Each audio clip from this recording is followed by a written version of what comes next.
Hello hello. তো আপনারা যে যেখান থেকে দেখবেন, তো আমরা দুইজন একসাথে দাঁড়াইছি। তো পাপি আপুর স্কেল তো আমার স্কেল মিলে না না মিলে জানি না, তো গাওয়ার জন্য চেষ্টা করতেছি। ভুল পেতে বইলে সবাই কমার দৃষ্টিতে দেখবেন। Hello hello hello. আপন মানুষ পর হইয়া যায়,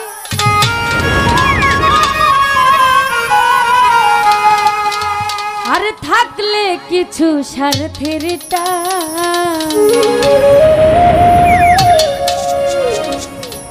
তুই বড় বেঈমান রে বন্ধু, তুই বড় বেঈমান, তুই বড় বেঈমান রে বন্ধু, তুই বড় বেঈমান। থাকলে কিছু স্বার্থের টান, তুই বড় বেঈমান রে বন্ধু, তুই বড় বেঈমান। তুই বড় বেঈমান রে বন্ধু, তুই বড় বেঈমান। মন কারিলে প্রার্থনা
আসলে খুব ভালো গান করে আমার আপুটি, দোয়া করবেন সবাই, ধন্যবাদ।